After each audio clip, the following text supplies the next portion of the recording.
तो दोस्तों, आज इस वीडियो में हम एक और इम्पोर्टेंट क्वेश्चन डिस्कस करेंगे जिसका नाम है explain the concept of food security system, what are the flaws in Indian food security program, what policy measures have been undertaken by the government to ensure food security for all. मतलब कि खाद्य सुरक्षा प्रणाली की अवधारणा को समझाइए। भारतीय खाद्य सुरक्षा कार्यक्रम में क्या खामियां हैं, सभी के लिए खाद्य सुरक्षा सुनिश्चित करने की सरकार के द्वारा जो नीतिगत उपाय किए गए हैं उसको बताना है। ठीक है, तो देखिए दोस्तों, इसमें है क्या क्वेश्चन जो है ना, इसको ऐसे होना चाहिए कि फूड सिक्योरिटी सिस्टम को बताइए, पॉलिसी मेजर्स क्या है उसको बताइए, और फिर जो उसमें कमियां हैं। तो ये ध्यान देना है कि कभी जो है क्वेश्चन जो है प्रॉपर सीक्वेंस में नहीं रहेगा, तो उसका सीक्वेंस को पहचानना है।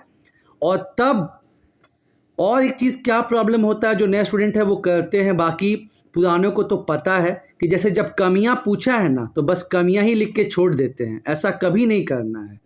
ठीक है, कमियां पूछा है तो कमियों को तो बताना ही बताना है, साथ ही साथ मतलब कैसे वो ठीक होगा ये भी जो है एक्सप्लेन करना है। तो चलिए अब हम जो है इसके स्ट्रक्चर को समझते हैं।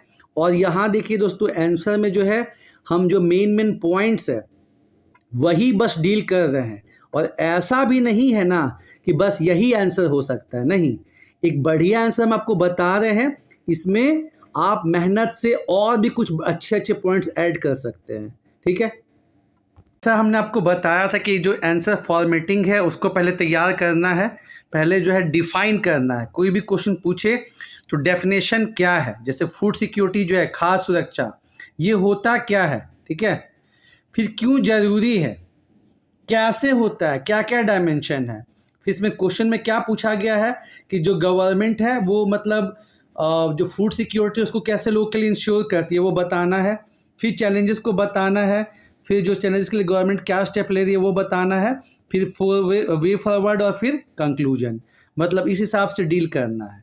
ठीक है, तो चलिए पहले क्या करेंगे हम लोग, फूड सिक्योरिटी सिस्टम, ये खाद्य सुरक्षा प्रणाली क्या होता है कि इसका मतलब होता है कि जो अनाज है, ठीक है, जो फूड ग्रेन है वो अवेलेबल हो लोग के पास, मतलब अलग अलग एरिया में जो है, मतलब होता है ना कि ऐसा नहीं हो कि डिमांड और सप्लाई में मिसमैच है। ठीक है, अवेलेबिलिटी, एसेसिबिलिटी, और फिर वो जो गरीब लोग हैं वो भी अफोर्ड कर सके। ठीक है, तो इसको बोलते हैं फूड सिक्योरिटी सिस्टम। और यहाँ पे थोड़ा पॉलिटी का तड़का लग जाए कि जो आर्टिकल 47 है, ठीक है, अनुच्छेद 47 में बोला गया है कि ये सरकार की जिम्मेवारी बनती है कि वो अपने लोगों के स्वास्थ्य का और न्यूट्रिशन का ख्याल रखे।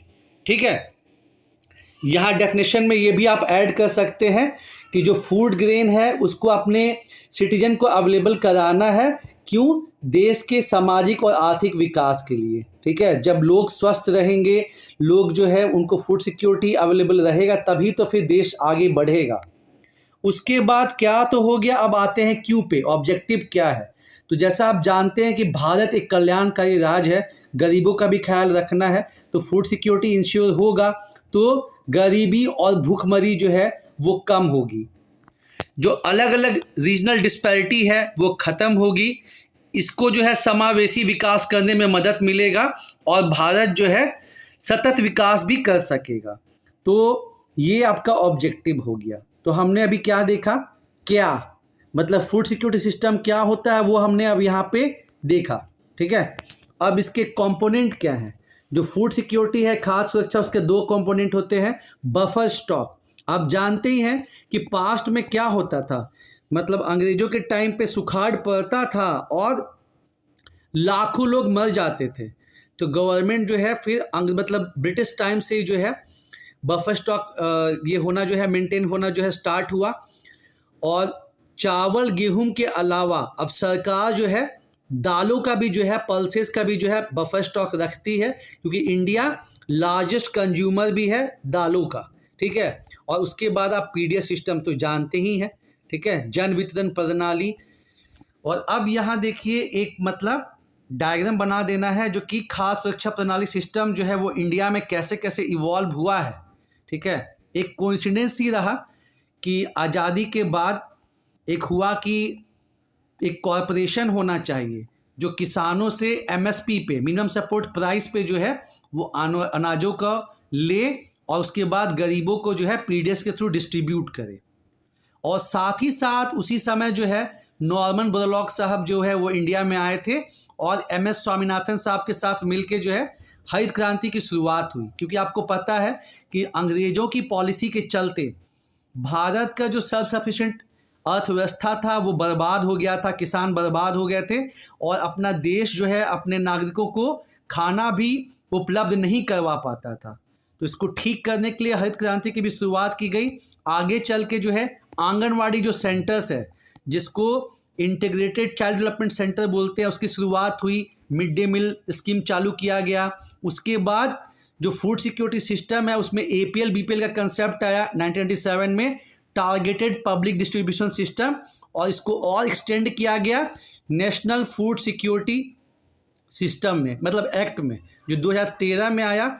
इसमें जो है प्रायोरिटी हाउस होल्ड का कंसेप्ट आया, अंत्योदय अन्न योजना का कंसेप्ट आया, फिर जिसको कुछ भी बेनिफिट नहीं मिल रहा है उसको अन्नपूर्णा योजना, महिलाओं को जो है हेड ऑफ द बेनिफिशियरी बनाया गया। साथ ही साथ आईसीडीएस में जो है मतलब प्रधानमंत्री मातृत्व वंदना योजना, उसका भी कंसेप्ट इसमें आया। और फिर जब कोविड आया तो इसमें एक और एंगल जुड़ गया, प्रधानमंत्री गरीब कल्याण योजना। लेकिन होता है ना कि हर चीज़ याद नहीं रहता, तो ये जो लास्ट वाला पॉइंट है ये काफ़ी लोग भूल गए। और अब क्या कर दिया गया है, 2023 से जो है जो नेशनल फूड सिक्योरिटी एक्ट है और जो प्रधानमंत्री गरीब कल्याण योजना है, दोनों को मर्ज कर दिया गया है। ठीक है,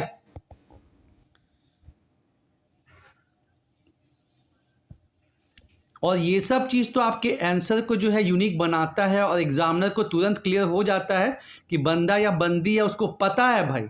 जैसे क्वेश्चन पूछा था ना कि वो क्या पॉलिसी मेजर्स हैं जिसके थ्रू गवर्नमेंट जो है फूड सिक्योरिटी को इंश्योर करती है, तो आपका पीडीएस तो है ही, बफर स्टॉक है, फिर आपका इधर जो मिड डे मील स्कीम उसका नाम पीएम पोषण हो गया है, आईसीडीएस है। और सरकार चूंकि बच्चों और महिलाओं में कुपोषण बहुत ज़्यादा बढ़ रहा था, तो आईसीडीएस को, आंगनवाड़ी केंद्र को सेंटर बना के सरकार ने जो है पोषण अभियान का भी जो है वो शुरुआत किया। दोस्तों बहुत ज़बरदस्त स्कीम वो चल रहा, पोषण स्कीम। लिखने को तो बहुत चीज़ रहता है, लेकिन वही है ना कि एग्जामिनेशन हॉल के प्रेशर में सारा पॉइंट याद नहीं आता है। लेकिन वो भी है कि 6-7 पॉइंट है, उसमें से 4-5 पॉइंट भी लिख दिए तो बस काम बन जाएगा। अब आइए, अब चैलेंजेस पे आते हैं। और हाँ, मतलब केवल डायग्राम बना के छोड़ना नहीं है यार, यहाँ पे जो है नेशनल फूड सिक्योरिटी एक्ट के क्या क्या फीचर है। जैसे हमने आपको बताया कि इसमें एक कंसेप्ट है priority PHH, priority house hold का, जिसमें कि प्रति व्यक्ति जो है 5 किलो अनाज देना है और 67% पॉपुलेशन जो है इंडिया का कवर होता है। ठीक है, इसके अलावा जो है अंत्योदय अन्न योजना है जिसमें 35 किलोग्राम अनाज दिया जाता है, और जिसको कोई भी बेनिफिट नहीं मिल पाता उसके लिए अन्नपूर्णा योजना है। तो उसके बारे में आपको बताना है। मिड डे मील स्कीम में क्या होता है, जिसका नाम पीएम पोषण है। ये 2 चीज़ करता है, एक तो बच्चों को स्कूल में आने में मदद करता ही करता है, प्लस फूड सिक्योरिटी भी इंश्योर करता है। और आंगनवाड़ी केंद्र में जो 6 साल तक के बच्चे हैं वो और जो महिलाएं हैं उनको जो है केयर किया जाता है। तो इसके बारे में थोड़ा सबके बारे में 3-4 लाइन लिखना है। उसके बाद अब चैलेंजेस पूछा है कि खाद्य सुरक्षा का चैलेंजेस क्या है, तो स्टोरेज का प्रॉब्लम। जैसे बोले ना कि एफसीआई जो है मोनोपोली है, मोनोपोली रहेगा तो क्या होगा, मतलब टन का टन जो अनाज है ना वो सड़ रहा है, क्योंकि बस फूड कॉर्पोरेशन ऑफ इंडिया ही है जिसको ये करना है और उसके पास पूरा स्टोरेज नहीं है। ट्रांसपोर्टेशन का प्रॉब्लम, ठीक है, मतलब गाड़ी जो है पहले अनाज लेके जाती थी और अभी ना डिजिटलाइजेशन और सब जीपीएस हो गया है, पर पहले ऐसा नहीं था। फिर आइडेंटिफिकेशन ऑफ बेनिफिशरीज, मतलब जिसको बेनिफिट मिलना चाहिए उसको नहीं मिल रहा है और जिसको नहीं मिलना चाहिए उसको मतलब मिल रहा है। ठीक है, तो ये भी एक समस्या रहती थी, लेकिन जब से डिजिटलाइजेशन हो गया है तो जो है काफ़ी प्रॉब्लम जो है शॉर्ट आउट हुआ है। ठीक है, उसके बाद जो है क्लाइमेट चेंज, जलवायु परिवर्तन के चलते आप देख ही रहे हैं कि मतलब जिस समय बारिश होनी चाहिए, क्योंकि भारत में क्या है, भारत में अभी भी अराउंड 50% जो खेती है वो डिपेंडेंट है मॉनसून पे, ठीक है। तो अच्छी बारिश हुई तो आप देख ही रहे हैं, झारखंड में ही देख लीजिए ना, लगातार 3 साल से जो है ठीक टाइम पे बारिश नहीं हुई और मतलब सुखाड़ पड़ गया है। तो क्लाइमेट चेंज एक बहुत बड़ी समस्या हो गई है। समस्या है लैक ऑफ न्यूट्रिशन, मतलब हरित क्रांति के चलते क्या हुआ, हम जो है फूड सिक्योर तो हो गए, मतलब 300 मिलियन टन हमारे यहाँ अनाज होता है और हम लोग एक्सपोर्ट भी करते हैं। लेकिन अगर हम एज के हिसाब से जो है हाइट की बात करें या फिर जो है हम अनीमिया की बात करें तो उस सब में हम काफ़ी पीछे हैं। तो आप चाहे ग्लोबल हंगर इंडेक्स देखिए जो अंतर्राष्ट्रीय स्तर पर जारी होता है और उसमें आपको समस्या आ रही है, तो अपने ही देश का जो है national family health survey report देख लीजिए, सब जगह आपको दिखेगा कि कितना ज़्यादा माल नरिशमेंट यहाँ इंडिया में है, बच्चे स्टंटेड हैं, अनीमिया जो है महिलाओं में इवन पुरुषों में भी देखा जा रहा है, ठीक है।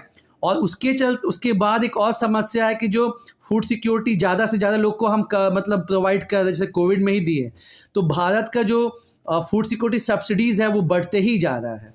इसको दूर करने के लिए भारत सरकार ने हाल फिलहाल में क्या कदम उठाए हैं, तो ये जो डिजिटलाइजेशन हुआ है ना, इससे बहुत प्रॉब्लम सॉर्ट आउट हुआ है। जो जैसे क्या था कि पहले घोस्ट बेनिफिशियरीज थे कि जिसको बेनिफिट मिलना चाहिए उसको नहीं मिल रहा है और नहीं मिलना चाहिए तो वो मिल रहा है। तो इसको जो आधार बेस्ड बायोमेट्रिक ऑथेंटिकेशन किया गया है ये काफ़ी सही है।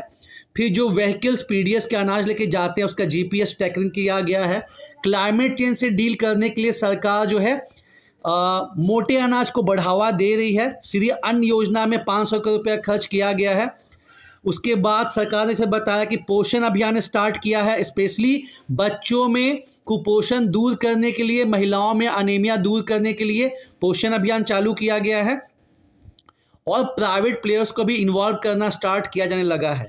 अब झारखंड के कॉन्टेक्स्ट में बात करें फूड सिक्योरिटी की, तो झारखंड में 80% जो आबादी है वो आपको नेशनल फूड सिक्योरिटी एक्ट में आती है, लेकिन कई लोग हैं जो किसी ना किसी कारण से जो है नेशनल फूड सिक्योरिटी एक्ट में नहीं आ पाते हैं।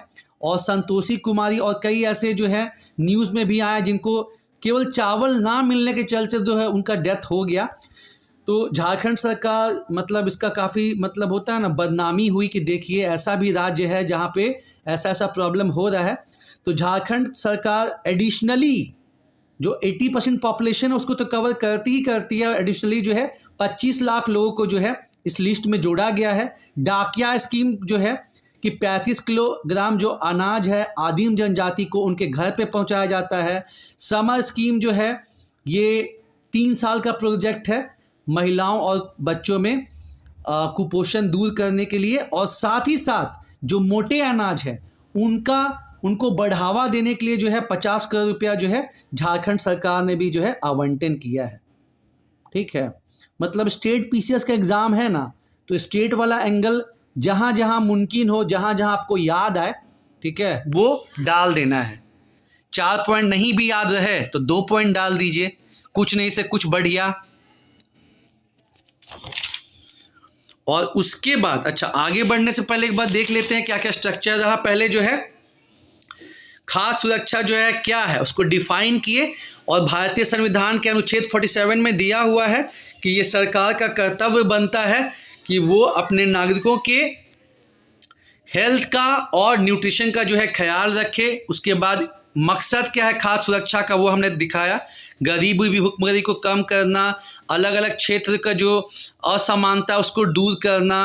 और भारत एक क्या है विपदाग्रसित मतलब देश है, मतलब यहाँ बाढ़ भी आता है, सूखा भी पड़ता है, साइक्लोन का भी इम्पैक्ट है, ठीक है।